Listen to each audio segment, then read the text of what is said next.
Shalom, shalom, shalom à tous les bien-aimés, frères et sœurs en Christ. Shalom. Partout où vous nous suivez, où vous suivrez cette vidéo, que la grâce, la miséricorde et la paix du Seigneur vous accompagnent. Moi, je suis le pasteur Florier Pété. Je profite de cette occasion pour vous présenter mes vœux le meilleur, de bonheur, de prospérité, de longévité à tout le monde. J'ai un message de la part du Seigneur à vous communiquer. Vous savez, nous sommes maintenant en l'an 2022. Vous savez qu'en l'an 2021, il s'est passé beaucoup de choses douloureuses, des choses de souffrance et beaucoup de choses merveilleuses.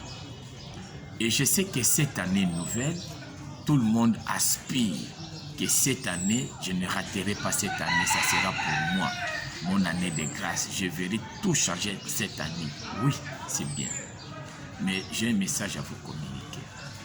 Si vous voulez que l'année 2022 vous apporte bonheur, longévité, faveur, grâce et bénédiction, vous devez d'abord changer votre façon d'agir. Vous ne devez pas rester la même personne que vous étiez en l'an 2021. Si tu veux avoir de nouvelles choses, je vous dis que cette année a de bonnes choses. Il y a des gens qui ont entendu 2020, mais qui ont raté 2020 jusqu'à la fin. Ils ont dit ça va, je vais attendre 2021. Et 2021 ne lui a rien apporté. Il est resté la même personne. Il a dit maintenant j'attends l'an 2022. Je vous rassure, si vous ne changez pas votre façon d'être, votre façon de faire les choses, si vous ne faites que les mêmes choses que vous faisiez l'année passée, cette année vous serez aussi les mêmes personnes.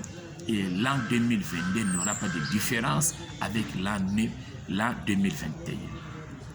Si tu veux que cette année tu sois différente et que de bonnes choses viennent sur toi, parce que je vous rassure que cette année 2021, il y a de bonnes choses.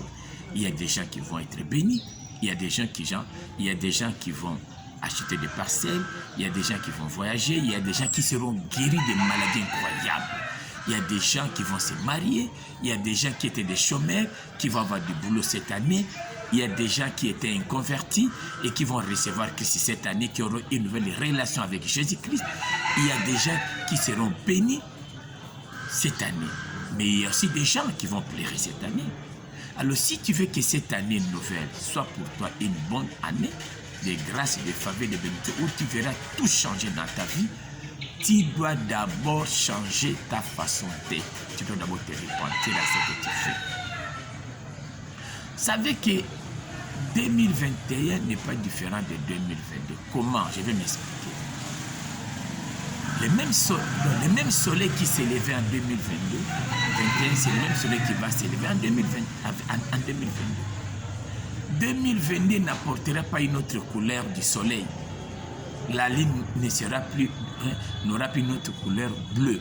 Non, on ne va vivre que la même nature. Mais ce qui apportera des différences, c'est quoi? C'est notre façon d'agir.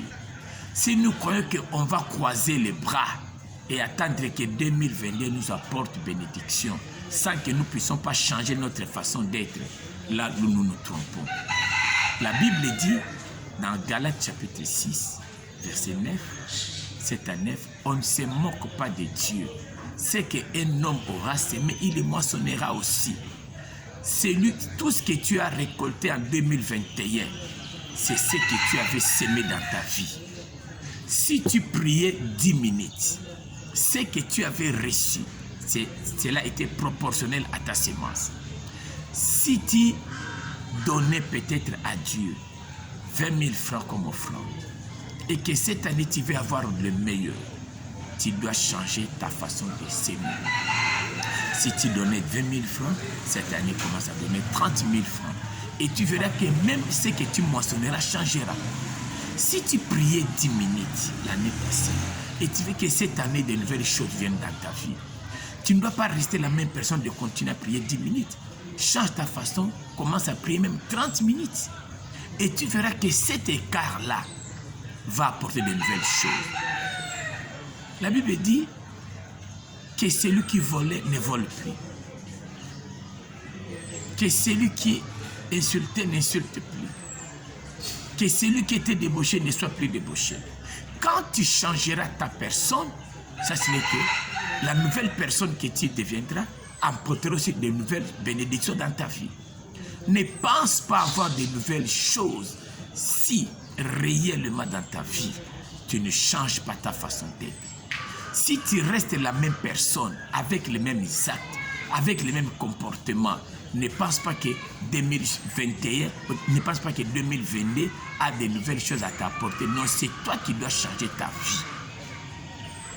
Si tu n'aimais pas les gens, commence à aimer les gens.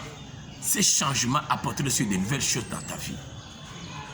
Si tu ne priais pas, tu ne donnais pas ta vie à Dieu, cette fois-ci est une nouvelle année dont tu donnes ta vie à Dieu. Et tu verras que ça t'apportera aussi de nouvelles choses. Si tu attendais que les gens viennent te donner, cette année commence à donner le peu que tu as aux autres.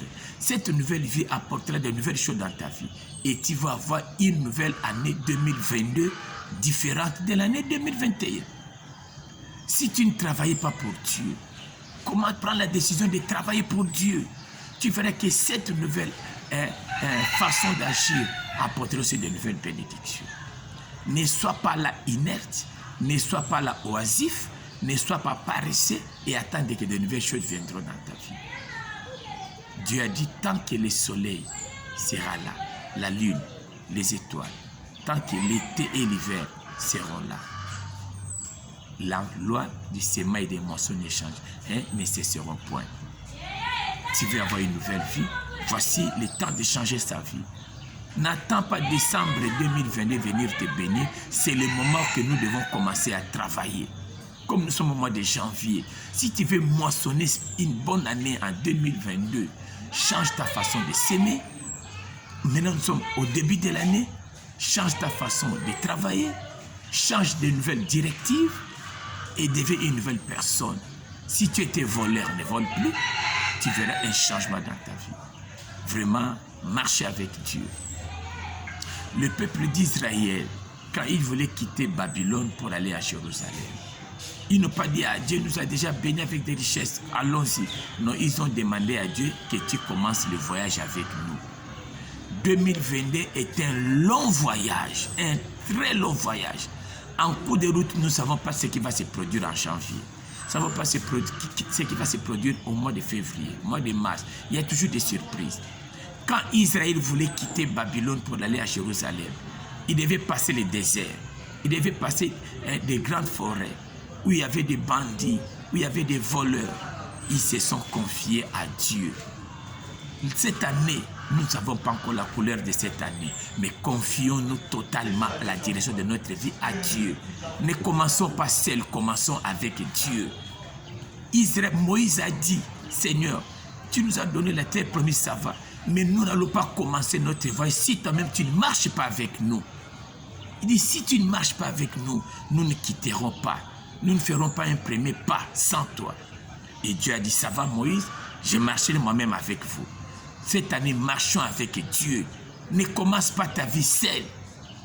Tu as beaucoup de choses à mener. Tu as beaucoup de choses à mener jusqu'en décembre 2022. Tu as un peuple à conduire.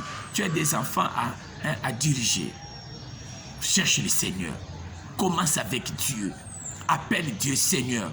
Tu m'as donné cette année 2022. Toi-même, viens commencer avec moi. Moïse avait vu Dieu. Moïse a parlé avec Dieu. Mais il n'a pas dit que Dieu nous a déjà bénis et on va commencer notre voyage. Il dit non, nous ne pouvons pas commencer notre voyage si toi-même tu ne marches pas avec nous. C'est pour voir que Dieu marchait avec lui pendant les jours. Il y avait une nuée qui marchait au-dessus d'eux. Pendant la nuit, il y avait une colonne de feu. C'était la présence de Dieu. Et chaque fois, il y avait les ennemis en cours de route. Dieu s'occupait d'eux. 2022 est une longue année. C'est un long voyage que nous avons commencé. Il y a des gens qui vont s'éteindre en cours de route. Il y a beaucoup de choses. Il y a des gens qui vont faire des accidents. Il y a des gens qui vont mourir. Il y a des gens qui seront malades. Parce que nous ne savons pas ce qui va arriver. Est-ce que tu peux me dire que cette année de janvier à décembre, il n'y aura pas de gens qui seront malades? Il n'y aura pas de gens qui vont faire des accidents. Il n'y aura pas de gens qui vont mourir. Mais ce n'est pas écrit au front que toi, cette année, tu vas mourir. Non. Personne ne sait. Alors confions-nous à Dieu. Que Dieu nous protège. Commençons cette année avec Dieu. Humilie-toi devant Dieu. Soumets ta vie entre les mains de Dieu. Demande la protection de Dieu. Seigneur, marche toi-même avec moi. Je te recommande mon travail entre tes mains. Je te recommande ma santé. Parce qu'on ne sait jamais. On ne sait pas la couleur de cette année. Confions-nous à Dieu. Donnons la direction de notre vie à Dieu. La Bible dit que celui qui volait ne vole plus. Celui qui était paresseux ne soit plus paresseux. Changeons notre attitude. Donnons-nous totalement à Dieu. Servons Dieu d'un cœur sincère. Parce que Jésus-Christ revient très bientôt. Est-ce que vous ne voyez pas que la couleur du monde a changé? Auparavant, les choses n'étaient pas comme ça au monde. Est-ce que vous ne voyez pas que le monde commence on veut maintenant tracer une ligne de conduite que les hommes doivent suivre pour commencer à vivre dans ce monde. Mais réfléchissons, discernons que le monde n'est plus le monde d'antan. Quand nous avons vécu dans ce monde, à l'an 2000, ce qui s'est fait aujourd'hui au monde ne se faisait pas auparavant. Est-ce que vous ne voyez pas que le monde commence à devenir très compliqué? Réfléchissez un peu. Voyons un peu où est-ce que nous allons. C'est le temps de nous confier totalement dans les mains de Dieu. Ne vivons plus sans Dieu. On se réveille.